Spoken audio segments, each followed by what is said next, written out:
Hi guys, welcome to the this week's episode of New Leaf TV.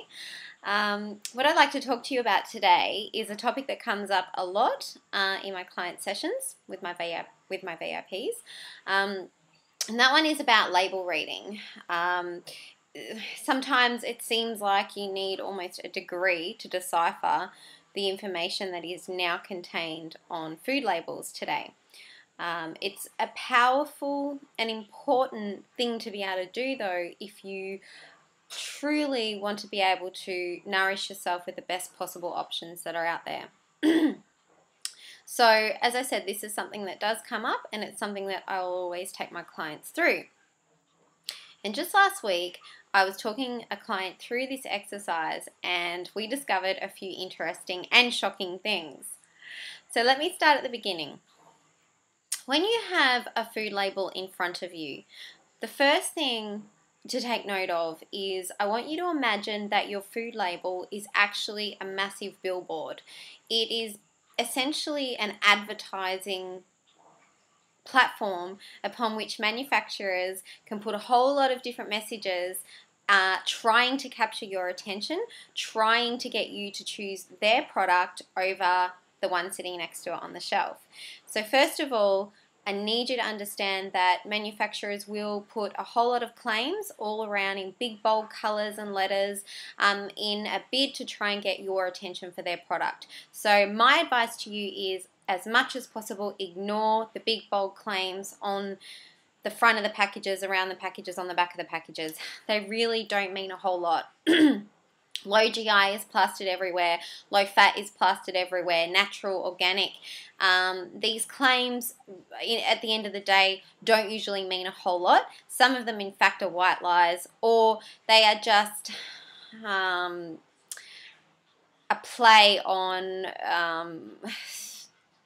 what is inherent in a product anyway. An example I can think of might be if we were to put a label on a pear and we said fat-free. Okay, so we labeled the Pakenham pears as fat-free and we didn't label the brown pears.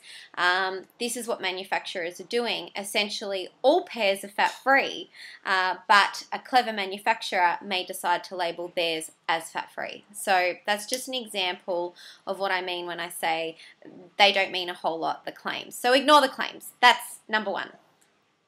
The second thing to take note of when you're looking at a food label is the ingredients list, guys. What is in this product? What is in this thing that I'm about to put into my mouth and into my body and let into my system? What is in it?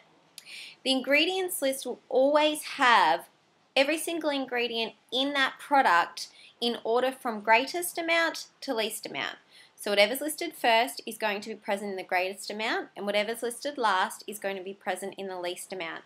So you do want to take note of that. What is the predominant ingredient in this product? You will be so surprised at, for example, how much tuna is actually in your tinned tuna. The flavored ones, for example, the maximum amount of tuna you're going to find in one of those tins is anywhere from 45 to 55%. I don't think I've ever seen one that is over 55%. So that's something to look for. The ingredients list. What is exactly in the product? Now they can get more and more difficult to read because you will see, for example, in a product, they will list what is in a product, and then you are going to come across ones that have ingredients of ingredients. An example of that is, for example, the tomato sauce in a baked bean, a tin of baked beans. So they're going to tell you the ingredients in the baked beans, and one of those ingredients is going to be tomato sauce. So they're going to tell you the ingredients of the tomato sauce in another set of brackets.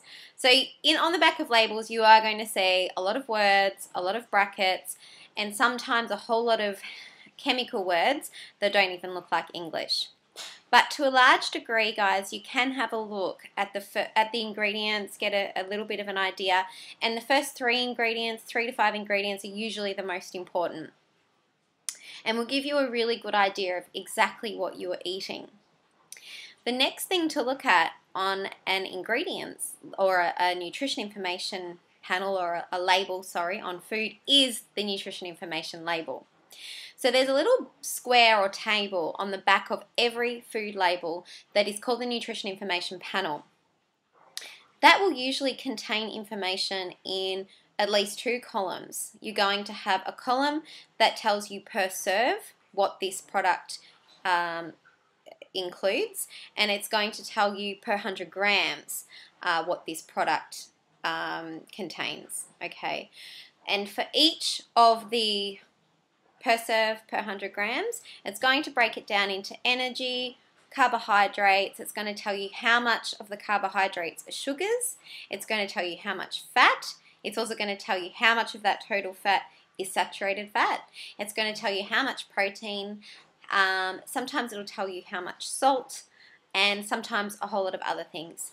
The predominant things to look for, though, once you know exactly what is in your product, the key aspects I always look at are the total amount of sugars and the total amount of fat. Not to say that they are the be-all and end-all, but they are sometimes the most important. And what I'm more interested more than anything is not the natural fat or sugars in a product. That doesn't bother me. What I'm interested in knowing is how much of that is added. So essentially, how much of that is unessential, unnecessary.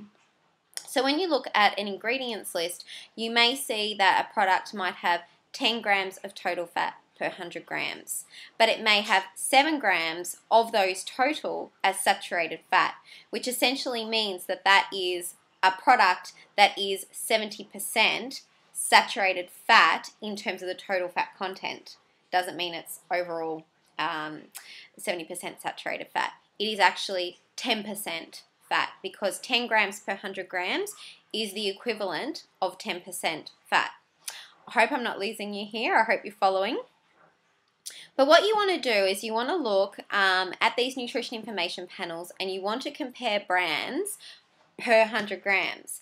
The most shocking and surprising thing a client and I learnt the other day was in the example of baked beans. If we go back to that, this client had a food label of the Aldi baked beans, and we were going through the content per 100 grams of these baked beans.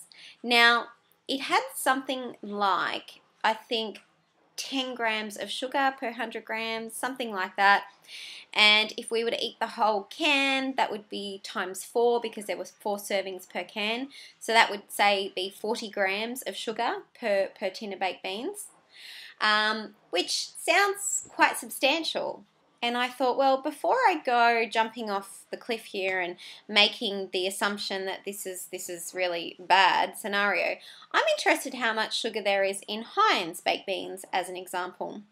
So I had a look on my Calorie King, calorieking.com.au, just an easy way to have a look at fat and sugar of a lot of products.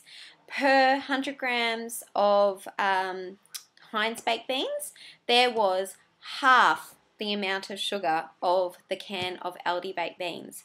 And my client mentioned, well, the Aldi baked beans taste so much better than any other brand, which was a golden moment for me to point out to my client that that is exactly the game manufacturers are playing.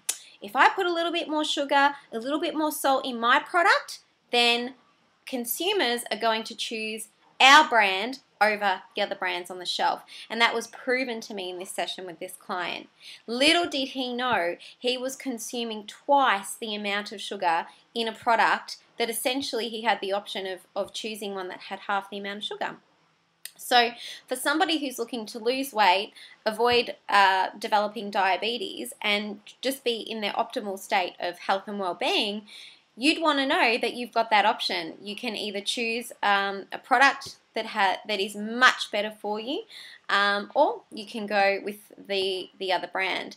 The scary thing about the Aldi baked beans is essentially their tomato sauce for their baked beans is what I would classify sugar syrup. So it was very shocking, very surprising, and definitely brought home to me that this is an important thing to talk to people about, is how to read labels and what to look out for. That's all I've got time to fit in today, but good luck with this, and email me any questions you have. I'd be more than happy to answer them. Lots of love, guys. Until next time, take care. Bye.